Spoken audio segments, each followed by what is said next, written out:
Okay, Rich Van Tassel back with you on the Rich Van Tassel Show, getting right back into the game picks. Next up, we have the Baltimore Ravens at 4-7. They are traveling to Miami to play the Miami Dolphins, who are also 4-7. Injuries first for the visiting Ravens. Of course, Joe Flacco is done for the season. Nick Boyle, their tight end, is probable. Marlon Brown, wide receiver, questionable. Max Williams, tight end, is also questionable. For the Dolphins, all listed as questionable. Earl Mitchell, the defensive tackle. Mike Pouncey, the center. Jarvis Landry, the wide receiver. Kenny Stills, the wide receiver. And Rashard Matthews, the wide receiver. Now, Baltimore has a tall task ahead of them for the season. I don't expect a tall task for them in this game because Miami's pretty weak. But they're up to 4-7. They're only 2 games out of the wild card. It's certainly a tough hill to climb. I'm not expecting Baltimore to make the playoffs, but they're certainly a team capable of crawling themselves out of the hole. Now they have Matt Schaub, who has to limit his turnovers. We discussed in the Monday Night Breakdown on the YouTube channel how I was going to give him a bit of a pass because he was a bit rusty.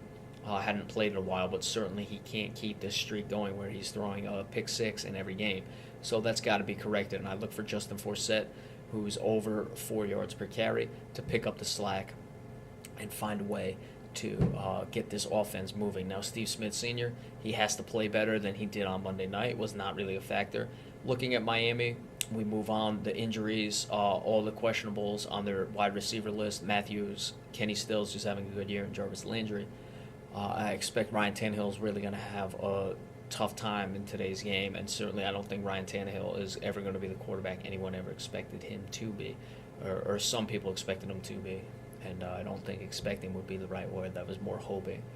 Ryan Tannehill is a guy who I don't really like, and it's not fair to him because it was mostly what people said about him, about how, how confident he is and all this stuff. Well, that's great. I'm sure it's very, very good. The impression he makes when he walks into a room.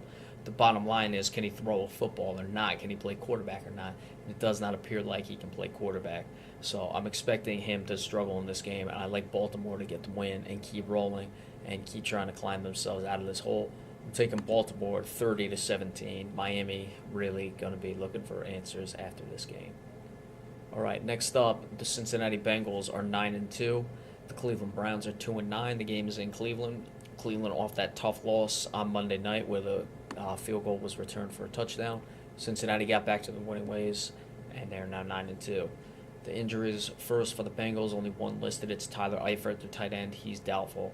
For the Browns, Pierre Desir, their cornerback, is day-to-day, so we'll put that at probable. Josh McCown is on injury reserve. Andrew Hawkins is out. Joe Hayden, their cornerback, is also out, and Taylor Gabriel, the wide receiver, is also out. So it looks like Austin Davis is going to get the start. I guess Johnny Manziel's in the doghouse, but no, there's nothing listed here. If Austin Davis wants to be successful, he's got to find Travis Benjamin, one of the few bright spots for this Cleveland team this season. On the other end of the ball, Cincinnati, we know what they're going to do. They're going to look for Andy Dalton to get the ball downfield to A.J. Green. A.J. Green not yet at 1,000 yards and only 6 touchdowns, so a bit of a down year for him. That shows how good of a player he is when 65 receptions for just over 900 yards and 6 touchdowns. 11 games in is a down year. Andy Dalton, 23 touchdowns to 6 interceptions, so he's limiting his turnovers. That's good. Giovanni Bernard not really having the year you would hope he has. He is over 4 yards per carry. He's just not getting that many yards per carry, however.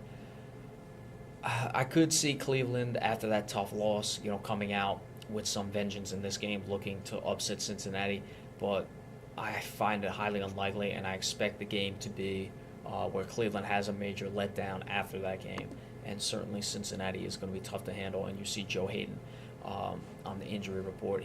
That means there's little answers for A.J. Green. So look for Andy Dalton to have a big day and for the Cincinnati Bengals to come out of that game with the victory. But again, you never know, especially in the NFL and division opponents, what may happen. And Cleveland may come up and strike. All right, next up, Jacksonville Jaguars at 4-7. They're all a really tough loss at home to a bad Charger team. They travel to Tennessee to play the 2-9 Titans. Injuries first, none listed for Jacksonville. They've been relatively injury-free this season. For the Tennessee Titans, Kendall Wright, their wide receiver, is probable, and Dexter McCluster, their running back, is out. Tennessee, we've discussed Marcus Mariota. How much are they going to put on him as far as running the ball? You don't want them to get hit, especially 2-9. The more games they lose, the less you want to see that happen. He's going to look for Delaney Walker, obviously the tight end for the rookie, a bit of a security blanket. Blake Bortles for the Jaguars, 22 touchdowns to 13 interceptions. Allen Robinson having a very good year, quietly 55 receptions for over 900 yards and 8 touchdowns already. I look for a lot of passing in this game from Jacksonville. Tennessee has a weakened secondary. Jacksonville got to find a way to get back to it, as we discussed. Certainly not out of the wild card, not out of the division. They're 2 games back of that, but it's got to start now. And the wild card, they're only 2 games back, but it's a lot harder to catch teams in the wild card than it is in your division. I'm not expecting Jacksonville to make the playoffs, but I definitely think they want to get the bad taste out of their mouth, because that game last week almost certainly did cost them the playoffs. Tennessee is showing you really nothing this year that would suggest they're going to win. Again, this is a division game, though, and certainly Jacksonville is nowhere near the type of team that Cincinnati is. And I said that Cleveland may rise up against Cincinnati, but I didn't expect Cleveland to win, and I don't expect Tennessee to win either. I like the Jaguars pretty big in this game, 34-17. Okay. The San Francisco 49ers at 3-8. They have not won a road game. They're 0-5 on the road. Travel to Chicago to play the Chicago Bears. The Bears are at 5-6. The Bears have quietly worked their way back into playoff consideration, and they're one of the teams we discussed before when we were talking about the Atlanta and Tampa Bay game. If Tampa Bay would win that game to get to 6-6, certainly Chicago is one of those teams that if they win, they create a big logjam for that wild card spot. First, the injuries for the visiting 49ers. Navarro Bowman, their linebacker, is probable.